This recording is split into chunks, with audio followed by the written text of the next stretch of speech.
want to change the world, you can do that. If you want to build the Iron Man suit, you can do that. We can do that. You know an inspiring commencement speech when you hear one. It's electrifying. You feel so pumped up that you're ready to paint the ceiling of the Sistine Chapel, climb El Capitan without any ropes, or build that Iron Man suit. As a professor, I've heard quite a few graduation speeches, and I've noticed that speakers don't just show passion. They talk about it. A lot. Here's Steve Jobs from 2005 on the importance of having passion in your career. And the only way to do great work is to love what you do.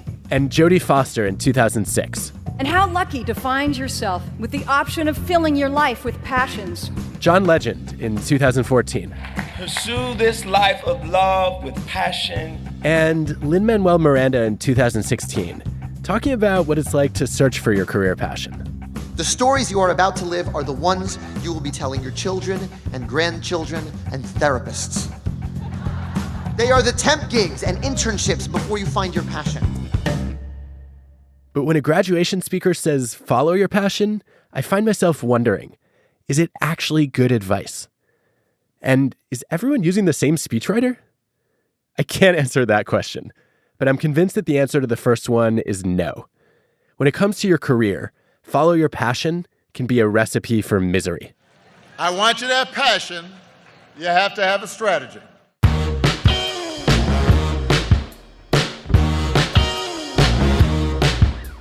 I'm Adam Grant, and this is WorkLife, my podcast with Ted.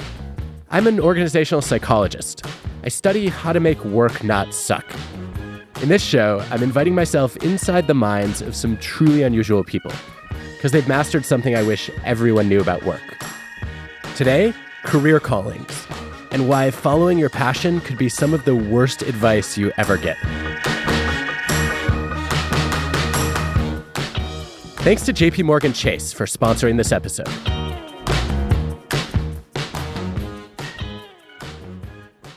All right, I understand why follow your passion is such popular career advice. Chances are you spend the majority of your waking hours at work. It would be a tragedy to devote so much time to something you hate. But the reality is that many people don't know what they love to do. And even if you do, most passions don't translate neatly into careers. When I got to college, my two strongest passions were diving and magic. Not clear that those jobs would pay the bills. For many people around the world, passion at work is a luxury, while income is a necessity. And there's also the question of talent.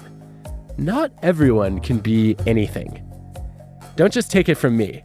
Take it from the great psychologist, Chris Rock, in his hilarious Netflix special, Tambourine. This lady comes up and goes, I want you children to know you can be anything you want to be. Like, lady, why are you lying to these children? Maybe 4 of them could be anything they want to be. But the other 2,000 better learn how to weld. Tell the kids the truth. You could be anything you're good at as long as they're hiring. The thing about passions is that we often settle on them when we're young. The danger is getting locked in. Most of the time, our early passions are not the best guide to our later careers. There are so many things about the future and about yourself that you don't understand. You don't know what future you is going to be like. Maria Konnikova knows this well. The seeds for her career were planted pretty early, tracing back to when she was a toddler in Moscow. God, I hate saying it, but behind the Iron Curtain, this was before the Berlin Wall fell. And my parents were able to leave the Soviet Union because we were Jewish. So we did what a lot of people did, apply for political asylum to the United States. And this is probably the only time in the history of the world where people would forge their passports sometimes to say that they were Jewish, because that was the only way you could leave Russia. They moved to Boston shortly before Maria turned 5. She had a lot to learn and had to find a way to learn fast. I didn't speak English at all, just zero. And I vividly remember asking, how do I write my name? What do I say when I go to school? I was really nervous because I knew I wouldn't be able to communicate. Since she couldn't communicate verbally, Maria started paying attention to other clues. I observed. I remember trying to follow the girls who looked nice and happy and popular. Even in kindergarten, you can tell who the popular kids are. It sounds like you were a detective as a kindergartner. I think I had to be. I think that's a very good way of putting it. I have thought in the past that my fascination with language and with words comes from that early age. That fascination quickly turned into a vivid career aspiration. Apparently, I announced at dinner when I was 5 or 6 years old that I was going to be a writer when I grew up. So I knew very early on that that's what I wanted to do. But you don't know who future you is going to be. And as any writer knows, turning that passion into a career isn't always a straight path. After Maria finished college, she tried to figure out the next steps. She worked a number of jobs that had something to do with writing, like copywriting. I had writer in the title. Bartending. I did get a lot of good stories, but I would sleep through the day rather than writing. A newsletter for men. Yeah, I did not want to be writing about the hottest new bar for guys to bring their bros. It took me many, many years before I started being able to make my living as a writer. What was the emotional roller coaster of that journey like? In the moment, it was miserable. I definitely remember just having these moments of complete desperation where I thought, I can't go back to this job. I felt like I was wasting time, like I was wasting my life. I'm all for working in a career that's a perfect fit for your passion. But hunting for that perfect fit can be a real source of agony.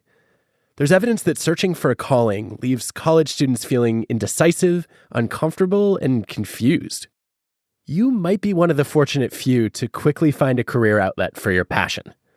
Everyone else just flounders around feeling lost. Maria finally ended up working as a TV producer for 2 years. Although she was toying with the idea of becoming a journalist, she started opening her mind to other interests. And she kept coming back to psychology, which was her college major. I've always thought that psychology and writing just go hand in hand, that the best psychologists in the world are writers and vice versa. So she quit her job to pursue a PhD in psychology. I really wanted to learn more about how the mind works and how people think. When you set your sights on a passion, you sometimes get tunnel vision. You focus on that single direction, forgetting that you have multiple interests. Now, Maria wasn't blindly following her passion for writing. She was pursuing a different interest, which would give her a new skill set and some content expertise for her writing. Just following your passion, I think, is pretty bad advice. And if it was just follow my passion, I never would have gone to grad school because it would have just been, let's just try this writing thing. In 2013, as she was finishing her doctorate, Maria published her first New Yorker article on psychology. Then she landed a role there as a contributing writer. Over the next few years, she kept expanding her peripheral vision. And in 2017, her career took a turn that she never would have anticipated. While researching a book on the psychology of chance, Maria stumbled onto the topic of poker. She decided to learn about the game as a metaphor for chance and control. I said, I'm going to learn how to play poker. Going in, Maria knew basically nothing about poker. I thought it was just a game, and I couldn't really understand why anyone who was talented or smart would ever want to dedicate their life to it. Do you remember the first hand of poker you played? Yes, it was at a poker tournament. I really had no idea what I was doing. The first playable cards I had were King Jack offsuit. And I was so excited to see two face cards that I just butchered the hand completely. Maria made an investment in honing her skills. She started working with a coach, studying and playing poker up to 11 hours a day. She went out to Vegas, where her coach lived, and began playing in regular tournaments. I remember before every single tournament, even tiny tournaments, I was so nervous. My stomach was doing all sorts of strange things, and I was acting a little bit like a fish out of water. I was wriggling and gasping for breath. But then something strange happened. My hands stopped shaking whenever I would get a certain type of hand. And I started being able to stack my chips properly. Maria was actually becoming really good. She started winning, and winning big.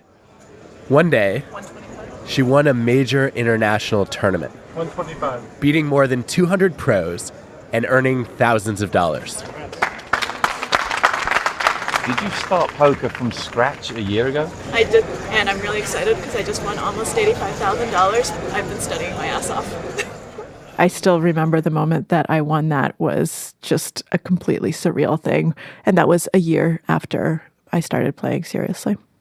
Now it's become one of my main passions, and it goes even beyond that. I'm one of poker's most passionate advocates. I mean, I think everyone should learn to play poker. I think kids should be learning how to play poker because I think it can teach them so much about decision-making, about themselves, about self-control. Maria's experience highlights something about passion that most people get wrong. Passion is a consequence of effort, not just a cause. Take a recent study of entrepreneurs.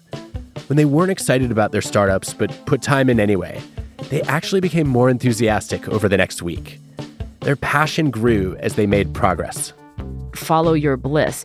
I think it's half right and half wrong. That's Angela Duckworth, a fellow psychologist at Penn. She's best known for her research that put the concept of grit on the map. Angela defines grit as passion and perseverance toward a long-term goal.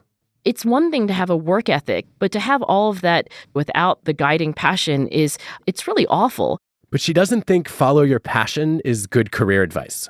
I like the passion part. There's no other way to describe the voluntary obsession, the full commitment that people have in their careers other than passion, loving what you do.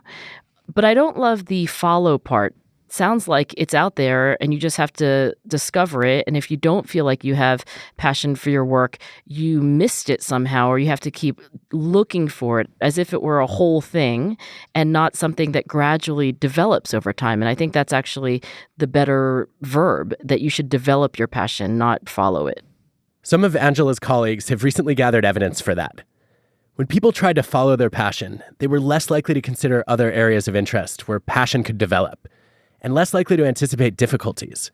And when they did run into obstacles, they were more likely to lose interest and give up. When young adults have the idea, the mindset that passions are discovered whole, they're like in you, you just have to poke around for a while and get to it, they are much more likely, for example, to get easily discouraged when they try something like reading a difficult passage on a topic that was initially interesting. Very quickly that interest falls off if you have that mindset. So the problem is the advice to follow your passion reflects a fixed mindset. It assumes your interests are stable. So if you don't immediately enjoy a field or a task, the writing is on the wall. This must not be your passion. But that's a mistake. You don't want to quit the moment you don't like a job, because passion can grow over time. For so many people, the first year on the job is not a great year. And it would be very easy to get discouraged and think, oh, I thought medicine was for me, or, law or marketing or whatever, but I guess not. So Angela has a rule. You don't quit on a bad day. You should not quit things when you're in that acute period of pain and disappointment and self-doubt. I always recommend quitting things on good days. If you come in and it's a nice Thursday morning and, everything's gone reasonably well and you still want to quit, well, there's maybe something going on. So it's interesting that we use the term passion at work. It makes it sound romantic. I think the reason why the romantic metaphor makes sense is that it's like marriage. I think you have to date a lot. For most of us, we had to sample widely. That's generally what's found when you look at people who develop interests over their life. But yeah, I think there is eventually a commitment that is like a marriage, and it's as satisfying as a marriage, and it grows like a marriage. Wait, do you think then you should date lots of jobs or careers before you pick one? I do. I do believe in dating different careers, but I do think that if you're 60 and you're still dating, waiting to get married, then you do want to question whether whatever algorithm is in your head about whether the dating is leading to something or not, you might have miscalibrated. Career passion is rarely love at first sight. It's hard to enjoy something when you're not good at it. For Maria Konnikova, her passion for poker was the product of learning and eventually mastering a skill. I enjoyed it because I felt like I was improving at it and I could see tangible signs of progress. So it sounds like at least in the case of poker, you didn't follow your passion, you followed your curiosity? Absolutely, that's exactly right. you sometimes don't know what your passion is. I had no idea I'd be playing poker right now. Which means that when you're considering career paths, you shouldn't cling to your old ideas of what your passion is. Don't pursue the job that your past self thought would make you happiest. Follow your curiosity into the job where you think you'll learn the most, where you can gain mastery over useful skills and build your passion over time. I think my best advice is to just be open-minded rather than narrowly focused and thinking this is the way my life has to go, this is what I have to do. Maria is still a psychology writer. She's currently taking a break from poker to write the book about chance that started her on this path in the first place. Developing her passion for the game of poker paid off, in more ways than one. I'm still doing something poker-related about an hour to 2 hours a day just so that I stay fresh. Is it your main source of income now? As of now, my main source of income is poker, yes. In her first 14 months of playing, Maria won over $200,000. If you foreclose on one passion too early, you can miss out on a lot. But you have to start somewhere. What are the best strategies for planning your career? More on that after the break.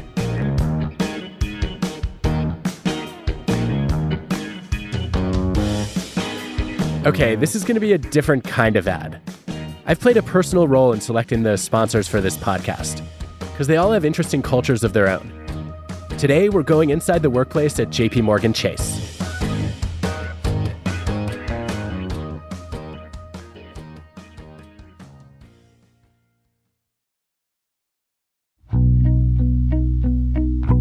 Malcolm Johnson has a big job. He's an executive director in JP Morgan Chase's commercial real estate group. But his title isn't what he wants to be remembered for. I can guarantee that at no point during my eulogy will a deal ever be mentioned. But I'm certainly hopeful that someone whose life that I've touched will stand and say a few words. And I'm even prouder that some of those people will be mentees. In addition to his regular work, Malcolm plays a key leadership role in the Fellowship Initiative, a JP Morgan Chase program that helps young men of color thrive into college and beyond. Young men like Shamar Taylor, who was a high school freshman in the South Bronx, when his mom sat him down for a frank conversation. My mom said to me that you need to go to college, but I have no way of paying for it, so you need to kind of find a way to support yourself in getting through to college. That's where the Fellowship Initiative came in. Shamar found out about the program as a freshman in high school, when academics weren't exactly his number one priority. To be honest, I was more focused on girls and looking cool and cute and not really focused on my grades. No one in Shamar's family had been to college before, and he was the kind of student Malcolm was hoping to help. We don't look for straight A students. We don't look for top quartile performers on standardized tests. We look for families who are committed to academic success, and that can come in the form of B-, C+ students. But the Fellowship Initiative is about the whole person. It's not just about getting your grades up. It focuses on career and skill development, too. The number one factor in anyone's success, so whether you're a young person of color, an associate at a big bank like JP Morgan, is whether or not you've got a senior sponsor who's vested in your success and can show you the ropes. Because there's a wealth of evidence that young people of color often lack access to mentorship. Us stepping in and providing this level of access really levels the playing field. The Fellowship Initiative doesn't end when the students get into college, either. Shamar eventually landed at Bard, where the support from JP Morgan Chase continued.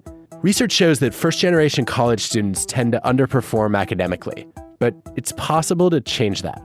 In one experiment, first-generation college freshmen were randomly assigned to attend a workshop, where seniors with similar backgrounds talked about the unique challenges they had faced.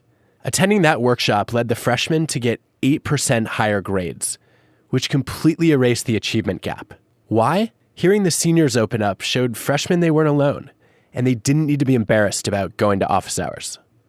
With the Fellowship Initiative, if they found out we weren't doing well in a class, they would help us find the tutor. If we needed help finding internships or updating our resume, they were also there to help with that. And so it was help from all sides is just the best way I could describe it, kind of like a big hug. And it's a hug that comes at a crucial moment. Only a quarter of first-generation college students graduate in 4 years. but Shamar was one of them. Tell me about graduation day. Oh, yeah, so the best day of my life. My mom was almost late because she was crying so much. It was just a moment of all the hard work that I had put in and she had put into raising me coming into fruition. Now Shamar works at JPMorgan Chase, and he's paying it forward as a mentor. Malcolm Johnson says those are the moments you live for as a mentor. Now you've watched someone become a young man, and so it really does span, hopefully, a lifetime. JPMorgan Chase is looking for people from all backgrounds and academic majors to help create the next wave of products and solutions. If you're passionate, curious, and ready to make an impact, explore career opportunities at jpmorganchase.com/careers.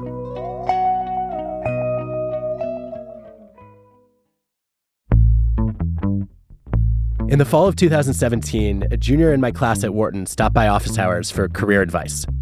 When I asked her what avenue she was considering, she pulled out a piece of paper. It looked like a world map, if the different continents were connected in a flowchart. It was her 20-year career plan. I knew what I had to do. I invited a speaker to class who convinced her to throw away that career plan.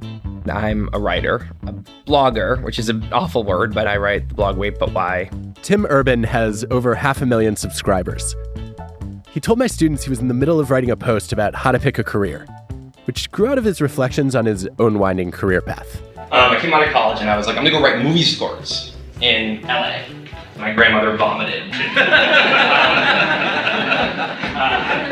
was like, you'll get your law degree, then you do your stupid movie scores. When Tim finished the post on careers, I shared it in my monthly newsletter, Granted.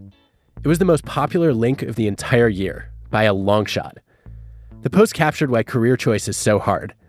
With the help of some entertaining stick figure drawings, Tim created a framework that explains why our elders often encourage us to make career plans that aren't right for us. Timothy, when are you going to apply to law school? As wise as older generations can be, Tim realized that their career plans for us are not always on target. So we're wired to really listen to elders and to listen to conventional wisdom, because conventional wisdom used to be wise. If you were told not to eat a certain mushroom, don't eat the mushroom. Someone learned that the hard way. Now, today, the world's changing so fast that people become wise for a world that's no longer there. In a stable world, it made sense to figure out your career goal and then map the steps to achieve it. That's what my students often try to do.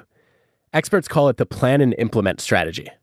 When my dad was a kid, you pick a career and you go into basically a 40-year tunnel and you come out for retirement.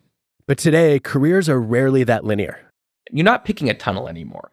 Careers are really fluid and the world's changing quickly. So instead of plan and implement, we might be better off with a different approach. It's called test and learn. Think of yourself a little like a scientist running experiments on your career.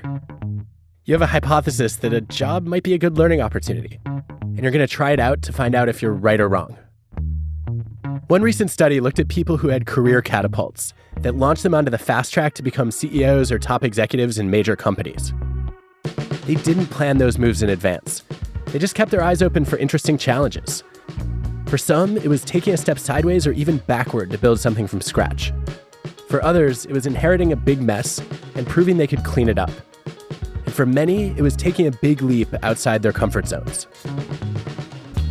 Doesn't have to be perfect. A lot of times you get surprised by something you learn when you're there, and it leads to something you never expected. Once you develop a passion, you still need to be careful about expecting your career to fulfill it. Career expectations start forming when we're kids. Adults are always asking us, what do you want to be when you grow up? From an early age, Emma Locke knew her answer. You ask most kids, what do you want to be when you grow up? And they say, a pilot or a princess. I wanted to be a flamingo. We sent a producer to meet Emma in her natural habitat, the zoo. It is a cold day for the zoo. What do you like most about coming to the zoo? I like seeing people's reactions to the animals. Really just seeing people and their delight. So tell me where we are again here, what we're looking at. So we're looking at the sea lion exhibit right now. He's blowing bubbles at me. If you walk around with her, you can hear how delighted she is to teach you about the animals there. Something that a lot of people don't realize with goats is they are fantastic climbers. Naturally, they're called Madagascan hissing cockroaches. In the wild, many sloths will turn green. When we start to look away, he will vocalize. There we go, perfect, right on cue. That's a gorgeous millipede. Emma's career passion started taking shape early. Her first job with animals was when she was 10. She volunteered in a pet shop in exchange for supplies for her own animals. She had a lot of responsibility there. The person who actually I worked for, they had a bit of a gambling problem and they left me at the age of 10 to run the whole store for them. So I was basically being a pet shop manager. Shortly after that, she volunteered with a veterinarian, but quickly realized that wasn't the right career for her. I don't want to deal with tendons and putting thermometers in animals' rectums. That's just not really my thing.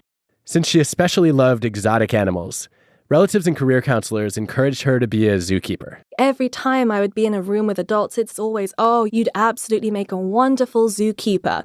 So I suppose from very young, I was kind of set up with this expectation that that was my calling.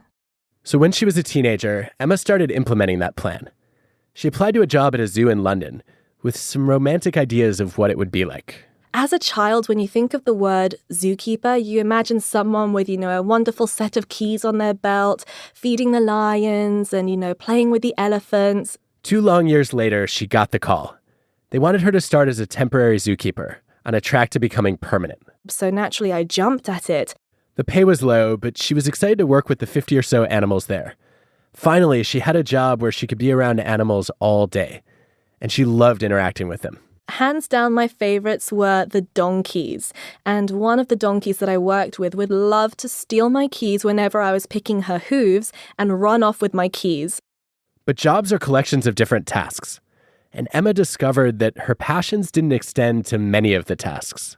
The reality was for me that England is notoriously bleak, and when you have to work outdoors in all weather, sometimes it's just not the most fun job, especially when you're covered in, say, donkey manure and it's raining. It can really smell. There were other challenges. Some people would take unwanted pets to the zoo and just leave them there. I've lost count of how many times I found dogs at the zoo. Someone had also dumped guinea pigs as well, and rabbits. Plus, the constant hassles of dealing with the public. There's always going to be someone who finds a way to stick their keys into the lemur enclosure. And Emma was unprepared for another disappointment. The job can be incredibly lonely. There were only 2 zookeepers, Emma and her manager, who wasn't exactly a people person. Sadly, this other person was the kind of animal person who is only an animal person. They did not want to socialize with people at all. This person would often just hide away in one of the aviaries for most of the day. So most of the time, I would end up singing to myself or the animals and finding a lot of comfort in them. But really, it could be very lonely at times. A pair of my colleagues actually did a big study of zookeepers. The more passionate zookeepers were, the more willing they were to make sacrifices in their jobs, like putting up with poor working conditions and being underpaid with few benefits. Zookeepers who saw their work as their calling were more inclined to give up their free time, unpaid, to care for a sick animal. In other words, they were more vulnerable to being exploited by management. This was true for Emma, who even suffered a physical ailment from the job. I actually developed a very severe hay allergy. And every single day was a real struggle to just breathe at work, literally breathe. But because I love the animals so much, I stayed. Expecting to love your work is a really high bar. Take a study of college seniors. The ones who were looking for the ideal job felt more negative emotions throughout the job search and ended up less happy with the job they ultimately got. The higher your expectations, the more disappointed you are by everything you don't enjoy about a job. When you're aiming for nirvana, there's a bigger gap between what you want and what you get. You're always evaluating, never experiencing. You're left wondering whether there's something better. So you end up comparing the job you have to what might have been, which leaves you with regret. Chasing happiness can chase it away. Because of her high hopes, Emma was hit especially hard by the parts of the job she didn't like, which were quite a few. I suppose the amount of time that I spent on the jobs I actually really liked, it would be less than 10%. Besides, most entry-level jobs aren't designed to be fun. So recruiters often try to paint a rosy picture of the job to entice you. Extensive research shows it works, but then it leaves you less productive and more likely to quit. You want to go in with a realistic job preview, an honest portrait of the work, warts and all. Yeah, you might be a little less excited to start, but the data show you're more likely to perform well and stick around. Emma didn't get that realistic preview, and finally she'd had enough. The weather, grunt work, and isolation got to her. She decided to leave. Although zookeeping at the time, I felt that it was my dream job, it wasn't the job that was best suited to me given my personality and my talents. Often we're so enamored with the ideal of a job that we don't pay enough attention to what it involves day to day. Once Emma took the time to understand the realities of each role, she realized there was one aspect of zookeeping that she could turn into a job she would enjoy. I loved being able to interact with the children, interact with the adults, and teach them something new and exciting and unexpected about the animals. That was a wonderful part of the job. That was fantastic. I loved that. Today, Emma gives public talks online. I'm better known as M. Zotic, and I am an online animal educator. On YouTube, she posts educational videos with pythons, lizards, chinchillas, hawks, and more. Hey guys, it's Em. Today I'm going to be sharing with you my snails and the story behind one snail in particular called Shrek. Her channel has more than 30 million views. She found a job that involved animals, her passion, but where the day-to-day work on a computer is about as far as you can get from having to keep visitors out of the lemur cage. I really feel like I've arrived at my own personal paradise job. Not everyone is going to find a personal paradise at work. Some colleagues and I have found that many people have unanswered callings, passions they never got to pursue in their careers. Sometimes they're perfectly content to do them as hobbies on the side. In other cases, they find small ways to incorporate those passions into their jobs, like a flight attendant who turns boring announcements into a comedy routine, a priest or rabbi who brings a guitar to a sermon, the professor who uses magic tricks to get a point across in the classroom. So when you're thinking about your career, the best place to start is not to follow your passion. As is so often the case, a better place to start is to follow some advice from Oprah. Your job is not always going to fulfill you. And the number one lesson I could offer you where your work is concerned is this: become so skilled, so vigilant, so flat out fantastic at what you do that your talent cannot be dismissed.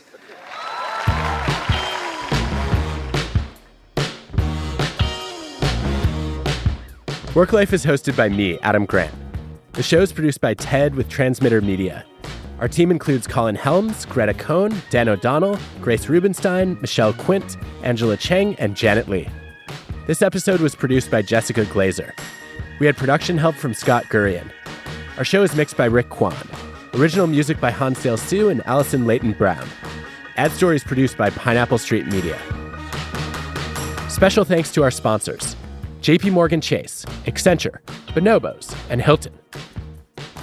For their research, appreciation to Amy Resnesky and colleagues on the joy of having a calling, Ryan Duffy and colleagues on the confusion of searching for a calling, Michael Gilnick and colleagues on how effort leads to passion, Paul O'Keefe, Carol Dweck, and Greg Walton on how passions are developed rather than discovered, Herminia Ibarra on plan and implement versus test and learn, Elena Botello and colleagues on career catapults, Stuart Bunderson and Jeff Thompson on the double-edged sword of having a calling for zookeeping, Barry Schwartz, Sheena Iyengar and colleagues on how looking for the best can make us unhappy, Iris Mouse and colleagues on how chasing happiness can chase it away, Gene Phillips on realistic job previews, Justin Berg and Victoria Johnson on unanswered callings, and Nicole Stevens and colleagues on closing the achievement gap for first-generation college students.